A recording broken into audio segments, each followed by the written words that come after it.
Hello, this is Pretty Guardian, and today I am very excited to kick off the new year with you by going over my top 5 RPGs from 2024. And actually, I need to crack that open a little bit and talk to you about my criteria and how I picked out these games. Throughout most of the year, a lot of the other YouTubers and content creators that I follow and listen to have been talking about how 2024 really wasn't a great year in the RPG space. For me, I was kind of thinking about that and I was like, what are they talking about? I've been playing a lot of great games this year, but actually reflecting and going through my list, a lot of these games that I've enjoyed this year are actually from previous years. And once I start removing stuff like some of the MMORPGs that I've been playing, like New World and Elder Scrolls Online, both of which got really great updates this year, actually, I had a really hard time putting together this list. I didn't have a top 10 RPGs like I did in previous years. Honestly, I barely had a top 5. But these are all games that I really loved that occupied my time in 2024. So I'm really excited to share them with you. So starting at number 5 on my list is Pathfinder: Wrath of the Righteous.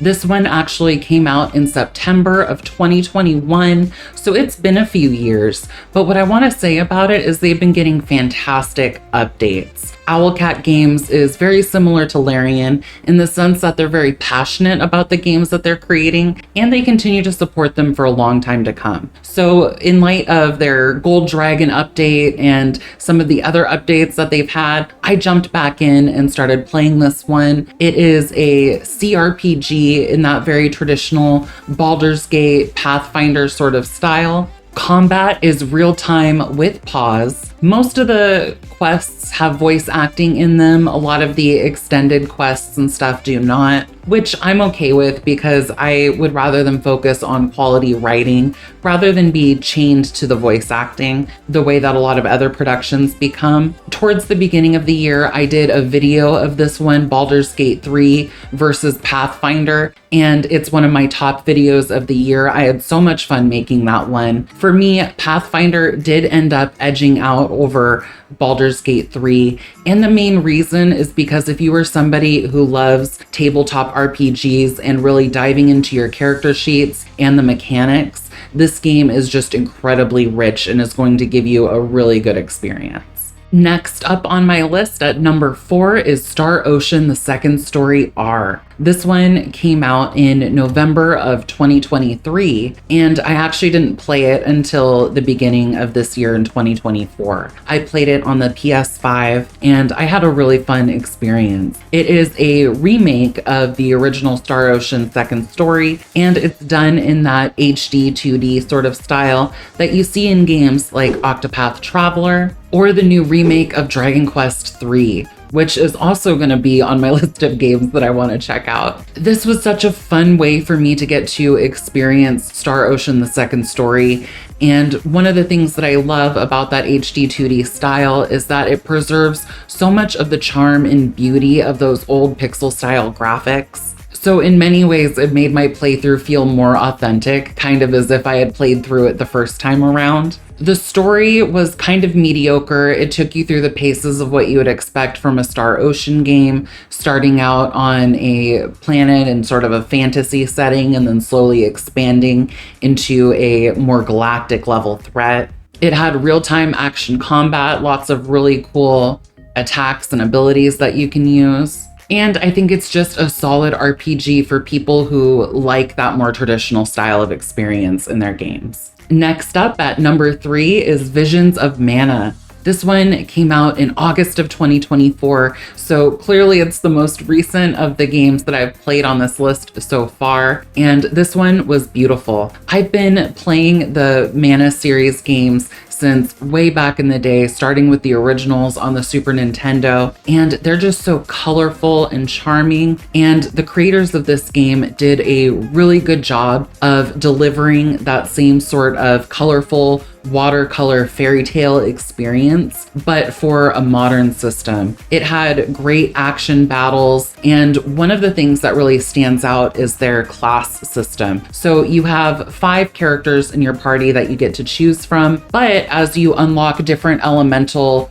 boons from playing through the game, you can then swap them into different classes based on those elements. So each character had 8 different classes that you could choose from, and it created a different level of strategy and customization that was a lot of fun to play with. A lot of people would criticize the writing, and I'll admit that the story is not nearly as engaging as something like you would get in a Baldur's Gate 3 experience, but for me, I thought that it was pretty good. In some ways, it reminds me of Final Fantasy X or I Am Setsuna. The main characters, they're called alms, and they are going off to the mana tree essentially to sacrifice themselves and give their souls to the mana tree in order to preserve the peace and balance of the world that they're in. I think that an area where the writers don't do right by the story is by not fully exploring how serious that is. There's a lot of moments where these kids basically seem happy to go sacrifice themselves. And I think that that's kind of bleak and weird. But what I will give them credit for is they do show a variety of different opinions on it from each of the main characters and some of the other characters that they interact with. So for me, if you're experienced with some of these JRPGs that don't necessarily have the deeper storylines, like honestly, Star Ocean Second Story R, as far as story, I think is on the same level as this one. Dragon Quest XI is very similar. If you enjoy that type of experience, I would definitely say that this game is for you. And I loved it enough to put it at number 3 on my list. Now, these last 2 are games that I would consider to be perfect games. And so when I say that they're perfect games, they're fun, they do what they intended to do, and they do it very well. They know who their demographic is, and they cater to them. And overall, they're just wonderful games. That does not mean that they are above critique, because when you look at the choices that were made to create the final product that they have, you also have to look at the choices that may not have been made and the ways that the game might still be weak in certain aspects. Overall, I think that their strong points greatly outweigh their weak points. And they do so at such a level that I don't think that anybody else could have taken their core concept and done a better job with it than they did. Coming in at number 2 is the game My Time at Sandrock by Pathia Games. This one came out at the tail end of 2023. I spent most of the first quarter of 2024 playing this game. In it, you take on the role of a builder going out to this small desert community, and you have to help them restore the community. You're fighting off bandits in action combat. You are rebuilding the water tower. You're helping them replant trees. And it's just a really fun game. All of the townspeople have relationship bars with you. You can play games with them. You can invite them to go questing with you. You can romance. Many of them have children with them. There's a lot of really deep relationship mechanics centered around this town that was really fun to play through. And the story to me is incredibly heartwarming. Even just at a conceptual level, what we're looking at is a post-apocalyptic world where these people are now thrust into this desert environment that is harsh and unforgiving.